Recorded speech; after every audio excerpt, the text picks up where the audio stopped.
Hey all, Valdestott here with Mrs. Valdestott. And Mrs. Valdestott is kind of bummed out because why? I have a contract ding. I know. Contract violation. Yeah. Okay, but show the picture Which is crazy. Yeah. I mean, okay, explain what happened. Okay. So, the customer wants to deliver to the ICU in the hospital. COVID regulations cannot go inside the hospital. Well, they want us to deliver in there. Cannot. I have a text chain. Important, keep your texts. Always text your customers. UDM says always text your customers. Always, always. Yes. Always text your customers. Okay, I cannot stress that enough. Okay, so first of all, show the contract violation first. I don't wanna. Yeah, you kind of have to. Sorry, for proof.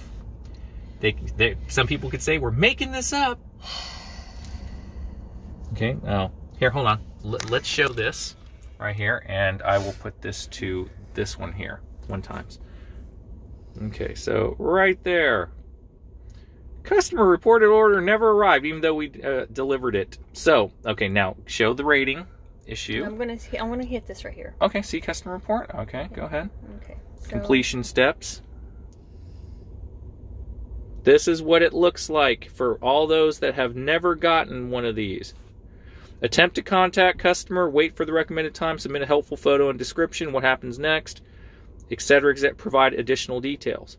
Okay, so let's go back out of that right now. Okay, go ahead. Okay. Now I am going to go over here. Right here. So take a look at the ratings. 4.9, 24%, 100% completion rate, 96% on time or early, 1,537 deliveries. You would think DoorDash would investigate this kind of crap before they allow, Dashers to get a contract violation. They should look at it internally first and determine, hey, has this Dasher ever gotten one before? Maybe it's, it's the customer, which it was, lying, right? You would think. So anyway, go on. Now that they have proof. I'm just bummed. Okay, so first of all, the customer wanted to deliver to the ICU. And I saw that in the customer notes. So whenever I see a hospital to deliver somewhere other than either the ER, adult ER, or the children's ER, I always ask the question, do you want to meet at the adult ER or the children's ER? Can you hide that phone number right there? I'm going to okay. try. I want to see if it doesn't show up anywhere else. Okay. Okay, so. It doesn't, it shows her mom's name, but it doesn't show her name, which is a good thing, right? So, all right, so technically speaking, all you gotta do is put your finger over that. Here, there you go. Okay, so let me, because she put her personal phone number in here, which is a no-no. Which we never, ever call unmasked numbers. Right. Never. So I'm going to hide it right here. Okay, there you go. So this is my question up here. I always ask that in the ICU. Let me see if I can move my finger just a little bit. So there it is. Right there, right there. Okay, good. Okay. Right there. Okay. Okay, so hi, this is hi, this is going to be my mom, etc., at the Erlanger Hospital, yada yada yada, right? Then this is her direct number, which which we're not willing to call. Now scroll up a little past that point. Okay. Okay. So here, as you can see, we cannot go inside the hospital due to hospital rules for COVID. Someone will need to come down to the adult ER and get it. Cannot go inside. Yes, she said call her so she knows, but we just told her we cannot call an unmasked number per DoorDash rules. Okay? Okay, she will be coming down to the adult ER. I'm calling her now. DoorDash will not allow me to call any other number other than going through the app for calling and texting. Thanks. Okay, at this point in time right here, Valdestott rented in to the ER because if I take my phone inside the ER or inside the hospital or inside an apartment building, I get no signal. So I was outside on my phone trying to contact the customer this way, and he ran the order in for me. So he was inside waiting for her. 8 minutes. Yeah, and she had called me. I can show you the verification of the phone number where she called me with the same phone number, and we were talking on the phone. She was on the phone with her mother. I was on another phone line, unless she was lying about that. And she was talking to me, and she was saying that she's on the 4th floor in the back of the hospital. She'll be down there. Is there any way possible you can drop it off and she'll get it? And I says, that is possible, but wait a minute, let me see if I can flag him down so that way he will know to drop it off, so that a nurse will know it's there for her. And I flagged him down. He took it back inside, waited for a nurse at the nurse's station to come up. He dropped it off there and then came back out, and I told her that it is at the nurse's station. And this is where she says, thanks. And then I said, thanks as well. And I'm the one that actually went to the nurse's station and dropped it off at the nurse, full well knowing there's video cameras and surveillance in an ER, right? As soon as you enter, there's a camera. Oh, whoops. Bring it back down. Yeah, there it goes. No, bring the phone back down. Oh, okay. I'll show them something. So, sure. Okay, wait a second. As you guys, before he finishes, as you guys saw, that was a 6:29, okay? Then I got this message at 7:09, as you can see at 7:09, saying this. A DoorDash customer reported that your delivery from Chili's was not delivered at 6:28 p.m., etc., etc., etc. So, as I was saying, these customers have got to be the stupidest people, the fraudulent ones, the ones that lie. If we were to do it and drop it off at an apartment or a residential area, okay, that's one thing. But this customer has got to be world-class stupid, kind of like that CVS manager. Remember her? Yeah, B. You know, I forgot her last name, but I think her first name was B. It was all over the news, right? There was surveillance cameras in her own freaking store, and the store manager basically was the one supposedly, you know, defrauding the system, right? Right. And that person got fired. We're in a hospital. They got cameras everywhere, too. And these people think that they're going to get away with it? Right. Really? They don't think about it. And I called as soon as I saw this message. I had a double order for two stacked orders. So even though I had a stacked order, I called DoorDash immediately. They said that for me I still have to submit the appeal, which I'm going to do that as soon as I'm done with this and I get home, which is in like less than 5 minutes. The DoorDash customer service says that I do have the proof with a text chain saying she did say thanks for the order, have a good day, whatnot. So that is my proof that basically in the customer service mind that she did get her order. So that is proof that I am in the clear, but I still have to go through this stupid process. Exactly, and tell everything that I just told you guys, tell everything in the appeal, and wait God knows how long it's going to take to get just this a couple of days contract violation off my account. Mine, when I had mine, it took less than a day. About a day, I should say. I know. And that was at the university a while back, right? Yeah. Where they had cameras in there too. Mm-hmm. I'm thinking, what is up with these people?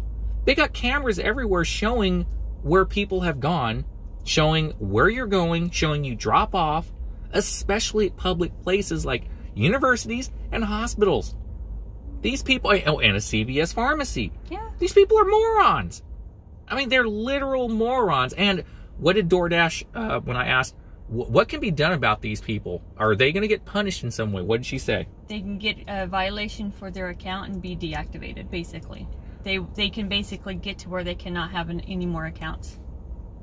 At least on that account. On that Unless account. they create a different account on a different phone number, then, you know, they can always bypass that system too. Exactly. But, phone number, different phone numbers, different email address, but for that particular one, no more accounts. Yeah, this is complete and utter BS, though. Realistically, if you've had so many orders, this is your first contract violation too, My right? very first one. Yeah. That's why I'm so bummed. Out of over 1,000 orders. And I did show you my customer ratings, and everyone that said, "Oh, good job" and all that. I just showed you that. I'm very bummed. Over 1,500 deliveries, and DoorDash won't even take the initiative to kind of look into it. I know. Reading the text chain kind of even answers the question, right? But you Dashers still have to prove to them that we delivered it, even though the proof is in the text chain. Yeah. Which makes 0 sense. I keep all of my texts whenever I have confrontations with customers like this. I do a little pin to save my texts, all of them, and I save door photos. This is why I didn't take a picture of this one because we handed it to the nurse's station. Exactly, and we were at the ER, and we were kind of like they were doing renovations in the ER parking lot, and there was hardly any place to park, and there was like a police officer there and everything else, so it was kind of like really hectic.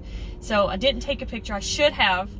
But why would you take a picture when you're giving it to a nurse? I'm the one that gave it to the nurse. Yeah. And she said, okay, and she took it. Now, unless the nurse or the staff stole the food, or someone else came up behind and says, hey, there's free food there. Zoink. No, well, she put it behind the counter, though. Yeah, but I don't know. Yeah, but we did our job as dashers. Yeah. That's the point. But the dashers always have to show the burden of proof on us to prove that we delivered the food, which is crazy. Now, I know that there have been bad dashers that abuse the system too. We've seen it in news reports too. But out of, let's say, the hundreds of thousands of dashers in the country, I wonder what percentage are the bad apples. I can guarantee you it's probably less than 1%. Yeah. Less than 1%. You're always going to have bad apples on both sides. But who do you think abuses the system more? Customers or dashers? Probably customers. Customers. Exactly. Especially during a time where people are broke, people are out of work due to COVID. I mean, we were talking about this earlier. Yeah. Yeah. So, anyway. I try to be very patient with all of the customers. I try to always say, thank you very much. Have a good and safe day. I do as best as I can to be very pleasant to them, even if they are not very pleasant to me. So, no matter what, because everyone could always have a bad day, but this person that I was on the phone with, I don't know if she was telling the truth that she really was ordering it for her mom, and she was just, I forgot to say, the customer service rep said that she could possibly been wanting free food. Yeah, that's what even the rep said. Yeah, you're right. I forgot to say that. She says, well, the customer's probably trying to get some free food out of it and is wanting to reorder the food and saying that she didn't order it and they probably sent more food out and she couldn't look at that, but that's probably what she was trying to do. So just appeal it and we'll get this taken care of for you. Yeah, they're her words. So, yeah. I mean, the CSR was actually one of the better ones, yes, actually. She was extremely nice. We got lucky on that. So anyway, even she said that, yeah, most likely, you weren't at fault. You basically, I mean, she's the one that said they probably just wanted free food and whatnot. So, but we still have to go through the stupid process, though, is the stupid thing about it, because a freaking customer lied. Yeah, I know. But you know what? We're sitting here in the McDonald's parking lot. I think I want a Shamrock Shake. Okay. So anyway, folks, the purpose of this video is to illustrate, always keep your evidence, at least for 24 to 48 hours for your texts, especially ones that are sketchy, the ones that you just don't have a good feeling about, or just a bad overall feeling about. Keep your evidence because you will need it.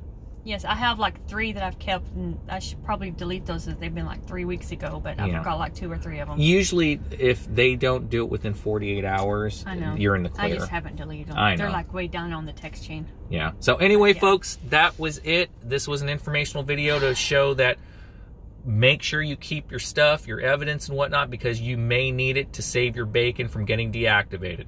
All right, so this is Mr. and Mrs. Valdestot signing off. Have a great night. Hopefully you made your money. Bye. Bye.